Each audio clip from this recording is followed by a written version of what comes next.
আজ আন্তর্জাতিক মাতৃদিবস। সে উপলক্ষেই আমি সমস্ত মায়েদের শ্রদ্ধা জানিয়ে শুভ দাশগুপ্তের লেখা একটি কবিতা পরিবেশন করব। কবিতাটির নাম জন্মদিন। আজ পয়লা শ্রাবণ। খোকন, আজ তোর জন্মদিন। তুই যখন জন্মেছিলি আমরা তখন যাদবপুরে নতুন গড়ে ওঠা কলোনির টালির ঘরে। তোর স্কুল মাস্টার বাবা সেই হ্যারিকেনের আলো জ্বলা ঘরেই আনন্দে আর খুশিতে ঝলমলে হয়ে উঠেছিলেন তুই আসার পর। তোর নাম রেখেছিলেন সুকল্যাণ। মানুষটার মনটা ছিল শিশুর মতো, অভাবে অনটনে বেঁচে থাকা নানান দুর্বিপাকেও ভেঙে পড়তেন না কখনো। সকলের ভালো চাইতেন মন থেকে, বলতেন দেখো একদিন এই দেশের মানুষ ঠিক খুঁজে পাবে মুক্তির পথ। শোষণ থেকে মুক্তি, দারিদ্র থেকে মুক্তি, অশিক্ষা থেকে মুক্তি।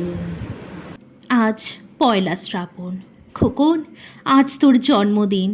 ছোটবেলায় তোর মনে আছে আমাদের ভাঙা মেঝেতে বাক্স থেকে বার করা মেজমাসির হাতের তৈরি আসনটা পেতে দিতাম। সামনে রাখতাম ঠাকুরের আসনের প্রদীপখানা। তুই বসতিস বাবু হয়ে চুপটি করে। তোকে আমরা একে একে ধান দুব্য মাথায় দিয়ে আশীর্বাদ করতাম। বাবা বলতেন বড় হও, মানুষ হও। তোর বাবার সেই বন্ধু ঘোষ কাকা, তিনি বলতেন বেঁচে বড়তে থাকো। তুই জিজ্ঞেস করতিস মা, বড়তে মানে কি মা? আমি শুধু তোর মাথায় ধান দুব্বই দিতাম, বলতাম না কিছুই। শুধু মনে মনে বলতাম ঠাকুর আমার খোকনকে মস্ত বড় মানুষ করে তোলো। আমার খোকন যেন সত্যিই মানুষ হয়, ওর যেন কখনো কোনো বিপদ না হয় ঠাকুর।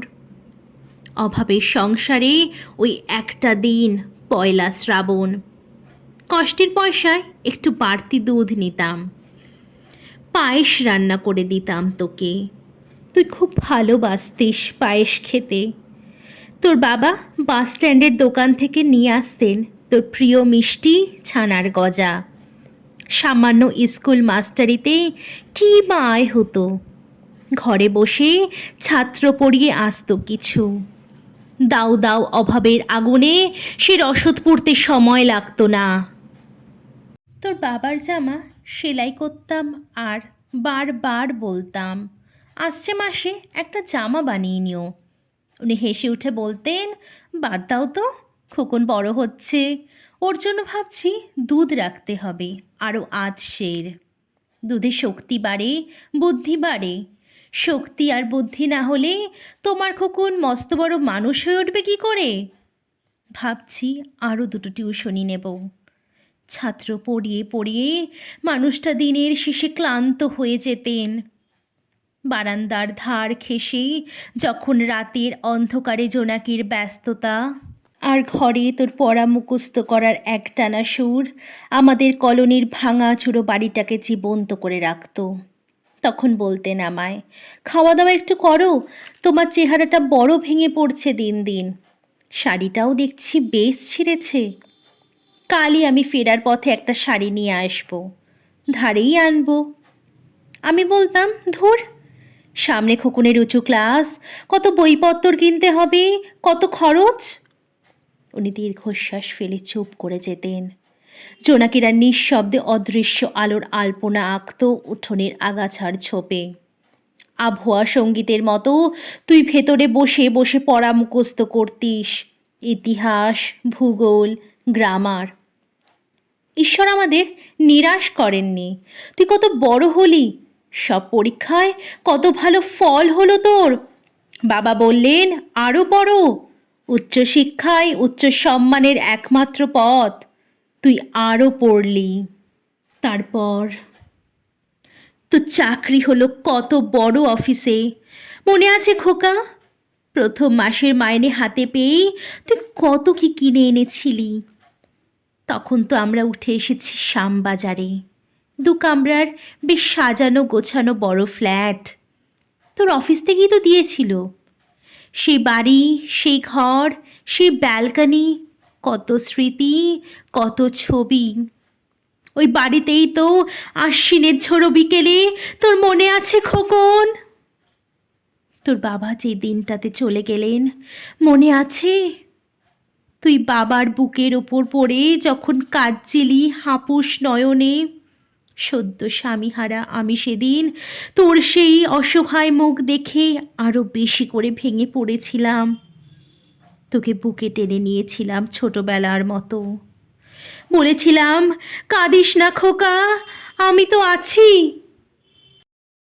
আজ পয়লা শ্রাবণ, কলকাতা থেকে অনেক দূরে মফস্বলের এই বৃদ্ধাশ্রমে আমি একেবারে একা খোকন।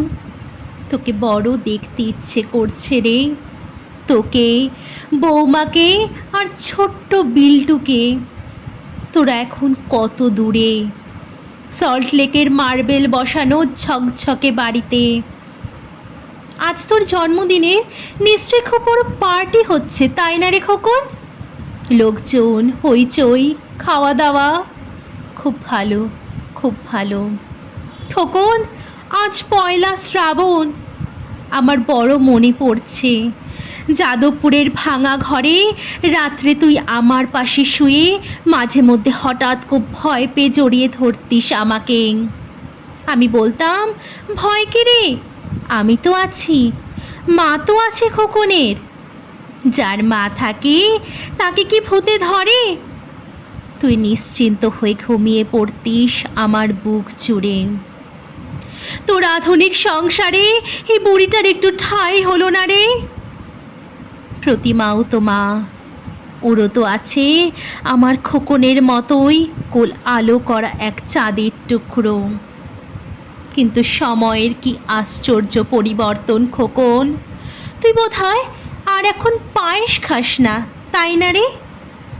তুই জানিস না খোকন, আজ আমি সকালে পায়েস রান্না করেছি। হ্যাঁ, তোরই পাঠানো টাকায়। সারাদিন সেই পায়েসের বাটি সামনে নিয়ে বসে আছি রে। এখানে এই বৃদ্ধাশ্রমে আমার একলা ঘরে আর কেউ নেই। তুই একবার আসবি খোকন, একবার, শুধু একবার।